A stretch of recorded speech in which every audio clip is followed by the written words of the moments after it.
c'est Lisa et tu écoutes Fantasia et aujourd'hui je reviens te parler de 5 trucs qui m'ont mis sur la voie d'un potentiel diagnostic de neuroatypie. Donc en fait quand j'ai commencé à m'intéresser à ma santé mentale de manière plus assidue et à prendre contact avec des professionnels compétents, il y a un certain nombre de choses que j'ai listées sur une feuille pour pouvoir avoir un peu quoi dire. En fait un peu comme quand tu vas chez le médecin et que t'as 40 trucs à dire, tu te fais une petite liste, bah là c'était un peu pareil. Donc je marquais en fait les situations que je rencontrais qui me paraissaient déconnantes ou pas forcément normales pour pouvoir retenir d'en parler avec elles. Et je vais te donner ici 5 éléments importants de cette liste-là. Mais je veux que tu comprennes bien avant d'écouter cet épisode que c'est pas parce que tu rencontres ces 5 situations dans ta vie qu'il y a quelque chose de dysfonctionnel chez toi ou qui fonctionne différemment chez toi. Ça s'étudie vraiment au cas par cas. Si jamais tu as un doute sur ton fonctionnement, n'hésite pas à prendre contact avec un professionnel de santé. Et si jamais tu as besoin d'aide pour aménager ton quotidien parce que tu te sens concerné par un TND, n'hésite pas à prendre rendez-vous avec moi. Mais je ne suis pas du tout habilitée à poser un diagnostic. Je le rappelle ici, le but de l'épisode n'est pas celui-là. Le but de l'épisode, c'est juste de te dire, regarde, il y a des trucs qui marchent différemment chez certaines autres personnes et en fait, c'est pas grave. C'est ok et ça fonctionne différemment et c'est comme ça. Le premier truc qui m'a mis sur la voie d'aller chercher une explication, c'est le fait que mon humeur prédétermine ma capacité à me concentrer et à faire des choses ou à faire d'autres choses, d'autres types de tâches. Particulièrement quand je suis malade, mais pas que quand je suis malade. Aussi quand je suis par exemple très très très préoccupée par quelque chose ou par exemple quand j'ai pas du tout envie de faire quelque chose, ma capacité à me concentrer et à faire la tâche va se retrouver particulièrement ralentie. Je vais me traîner toute la journée. Et quand je dis que je vais me traîner toute la journée, je suis pas en train de dire que je vais devoir me motiver et tout, et que je vais me dire que ça doit être fait pour je sais pas quand, etc. Je suis en train de dire que je vais me perdre constamment dans mes pensées et jamais rester concentrée, jamais arriver à rester en cohérence avec la tâche que j'avais initiée précédemment. Il va se passer 3 secondes, je vais penser à un autre truc et je vais complètement décaler mon attention de ce que j'étais en train de faire et je vais pas du tout réussir à mener à bien la tâche que j'avais prévu de mener. Et c'est quelque chose que je gère au quotidien de manière plutôt efficace en ayant une bucket list, une to-do list en fait, de trucs à faire extrêmement complète, ce qui me permet de choisir les tâches sur lesquelles je vais allouer mon énergie selon mon humeur et mon état d'esprit du moment. Évidemment, c'est pas toujours faisable dans la pratique, ça dépend un peu des impératifs de chacun, mais en fait les tâches sont catégorisées dans ma tête selon le type d'énergie que j'ai besoin de mettre en œuvre et selon le mood dont j'ai besoin, et en fonction de ça, je vais essayer d'adapter en temps réel mon planning, et pour ça, je t'en ai déjà parlé, j'ai un outil qui s'appelle Reclaim qui me permet d'être on track sur mes tâches, j'ai d'autres outils aussi dont je pourrais parler éventuellement dans un autre podcast si jamais ça t'intéresse, mais en tout cas, l'idée, c'est pas de fuir la to-do, c'est plutôt d'avoir une to-do qui contient des trucs suffisamment différents pour que tu puisses toujours avancer sur un sujet et pas juste te dire, bon, bah voilà, je peux pas avancer. Donc, c'est vraiment ce truc de se dire, ok, c'est pas parce que t'arrives pas à faire une action que tu n'arriveras pas à faire d'autres actions. L'idée, c'est juste de se dire, ok, j'arrive pas à faire ce type d'action-là, qu'est-ce que je peux faire comme action à la place et dans quel mood je suis pour faire quel type de projet à la place. Ça permet vraiment de contourner ce problème-là et ça permet du coup de quand même faire des choses et d'être opérationnel. Il reste des moments où t'es pas opérationnel du tout, où ça fonctionne pas, mais j'ai envie de te dire que n'importe quel humain sur Terre a des baisses de motivation et des jours où il peut pas fonctionner. Et dans le cas du trouble de l'attention, on a un truc qui est hyper utile pour contrebalancer cet effet-là, c'est l'hyperfocalisation. Donc j'en ai déjà parlé dans un autre épisode, je te le mettrai en description, mais l'hyperfocalisation, c'est l'idée que tu puisses te concentrer très très très longtemps sur un sujet s'il t'intéresse. Et donc, l'hyperfocalisation te permet de gagner un temps précieux parce que là où d'autres personnes, peut-être fonctionnelles de manière typique, auraient besoin de souffler entre 2 trucs et tout, toi tu vas foncer dans le tas et tu vas pas avoir envie de t'arrêter. Donc à ce sujet-là, l'hyperfocalisation est hyper utile pour contrebalancer le côté où tu vas avoir ta concentration qui est extrêmement perturbée dès que tu as une émotion un petit peu intense, etc. L'hyperfocalisation, du coup, c'est un point aussi. Le 3e truc, c'est quand tu as un rendez-vous, tu peux rien faire jusque-là parce que sinon, en fait, tu as peur de louper le rendez-vous.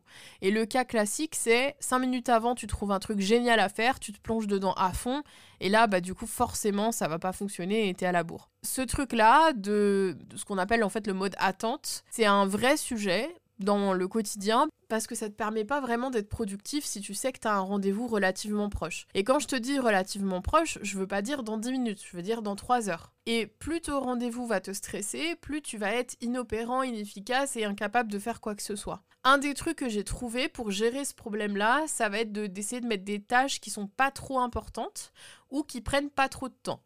Et de préférence qui n'utilisent pas ta concentration et ta cognition, c'est-à-dire qui vont plutôt être des tâches physiques. Faire du tri, ranger un truc, étendre la lessive, faire la cuisine, tous ces trucs en fait qui te font bouger ton corps et qui ne demandent pas que tu sois extrêmement concentré, de manière à pas devoir fonctionner sur ta discipline et sur ta volonté.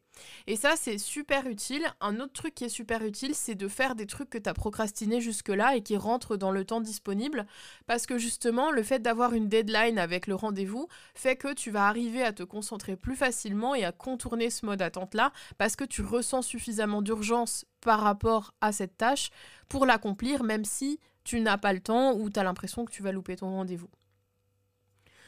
Enfin, le gros truc pour ce sujet-là, c'est évidemment de mettre des timers et de fonctionner avec des alertes, parce que si tu mets pas des timers et des alarmes, bah, tu vas forcément louper l'heure du rendez-vous, c'est toujours comme ça que ça fonctionne. Le quatrième truc, c'est que les émotions peuvent te rendre complètement soit inopérant complet, c'est-à-dire que tu peux plus rien faire, soit impulsif, tu vas avoir envie de faire des choses de manière très concrète, mais de manière très impulsive et tu vas pas forcément te rendre compte que c'est impulsif.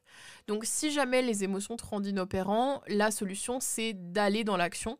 Si les émotions te rendent impulsif, ou si jamais de inopérant tu te mets en action et que tu as l'impression qu'en fait ce que tu fais c'est pas bien, l'idée ça va être d'essayer quand même de faire une action mais qui sera pas engageante sur ta vie, c'est-à-dire par exemple si tu as reçu un mail avec une nouvelle qui te vexe ou qui te frustre ou qui te contrarie, l'idée c'est d'écrire un brouillon de réponse mais tu n'envoies pas ce brouillon de réponse avant d'avoir pu redescendre en émotion et d'avoir pu relire le truc à tête reposée, sauf si tu veux te disputer avec tout ton entourage professionnel.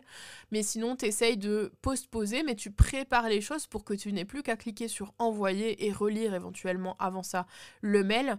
Et de cette manière-là, en fait, tu vas pouvoir contourner ces côtés émotionnels parce que l'émotion va s'apaiser avec le passage à l'action et en même temps, tu n'auras pas forcément pris de risque sur tes relations pro, sur ton travail, etc.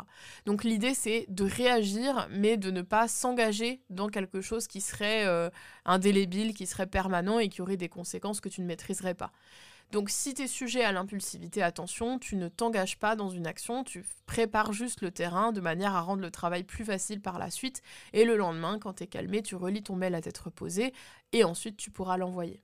C'est un peu l'idée de préparer le terrain en fait et de laisser son jugement de côté, de vraiment juste foncer dans la tâche et après de l'apprécier et de l'évaluer. Et enfin, le cinquième truc qui m'a fait me questionner beaucoup, mais surtout rétrospectivement, parce qu'en fait, il n'y a que depuis que j'ai le traitement que je me questionne sur le truc, c'est le côté où j'avais de manière très régulière des baisses de motivation pendant la fin d'après-midi et tout ça, et des états de gros coups de fatigue, où j'avais l'impression de plus rien savoir faire et d'être complètement clouée à ma chaise. Et j'avais trouvé comme moyen de compenser cet état de fatigue et moyen de contourner cet état de fatigue, de prendre un goûter, une collation en fait, ou de prendre un café. J'avais la sensation que ça m'aidait beaucoup à me remettre en route et à repasser à l'action. Et du coup, j'avais pensé que c'était en fait la faim ou le fait d'avoir besoin de manger, en fait, tout simplement, physiologiquement parlant, le fait peut-être d'être en hypoglycémie ou un truc dans le genre. Et je me suis rendu compte qu'en fait, non, pas du tout.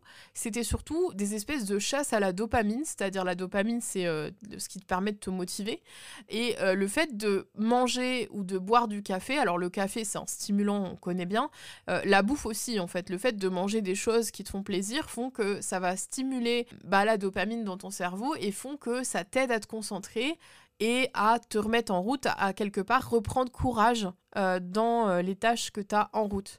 Et du coup, j'avais pas du tout vu ça comme ça, mais depuis que j'ai mon traitement, je me rends compte que je ne prends plus jamais de goûter. Je n'ai plus besoin de ça. Et je me rends donc compte que, en fait, j'ai vraiment été à la chasse à la dopamine de manière inné, ça marche super bien. Mais le problème, c'est que du coup, au niveau du poids, c'est pas terrible. Au niveau de la santé, bon, bah, peut mieux faire. Tu profites pas vraiment de ce que tu manges, ça te sert juste à recharger les batteries. Alors, si tu peux gérer comme ça, bah, tant mieux pour toi. Moi, c'est pas mon cas, parce que par rapport à mon genou, j'ai besoin de perdre du poids. Donc, je peux pas me permettre de manger plus de calories que ce dont j'ai besoin, juste parce que je dois me motiver. Donc, il fallait trouver d'autres trucs. Alors, pour ce truc-là, un des trucs qui marche bien, c'est de faire une pause et d'écouter par exemple de la musique ou d'aller faire un tour. Mais il y a plein d'autres choses qui peuvent fonctionner. Mais pour ce truc-là, de la bouffe ou du café, franchement, le café, ça marche vraiment bien. Et sinon, très concrètement, en fait, regarde ce que tu fais et qui te fait plaisir et ce vers quoi tu vas naturellement. Il y en a, ce sera scroller sur Insta. Il y en a d'autres, ce sera regarder une série, etc. Et peut-être assume que tu as besoin de ce temps-là, de prendre 5, 10, 15 minutes à scroller sur Insta ou d'aller faire un tour ou de prendre un café ou de regarder une série. Et après, remets-toi à la suite et tu verras que ça va être peut-être presque aussi efficace que de manger un bout. Mais donc, c'était les 5 éléments qui, moi, m'ont fait me questionner sur mon fonctionnement. Donc, le fait que mon humeur prédétermine ma capacité à me concentrer et à faire une tâche, le fait que quand j'ai un rendez-vous, je peux rien faire tant que j'ai pas été au rendez-vous, le fait que j'ai des phases d'hyperfocalisation vraiment intenses, le fait que les émotions me rendent complètement inopérante parfois, et le fait que la bouffe ou le café me permettent de me remettre en route, c'est des trucs qui m'ont vraiment interpellée et dont j'avais envie de te parler aujourd'hui. Si cet épisode t'a plu, n'hésite pas à me le dire parce que j'en ferai peut-être d'autres. J'ai, comme je te disais, pas mal de contenu en la matière. Et puis, je te souhaite une très bonne journée. Et puis, n'hésite pas à rejoindre Substack, puisque j'ai créé un Substack avec à la fois les podcasts et à la fois mes contenus écrits. Donc, si jamais tu ne veux rien louper, c'est là-bas qu'il faut être. Je t'envoie le lien en description. Je te mets aussi le lien sur l'épisode de l'hyperfocalisation en description. Et puis, n'hésite pas à venir échanger avec moi. Je te souhaite une très bonne journée, et puis je te dis à dans 2 semaines pour le prochain épisode. Salut!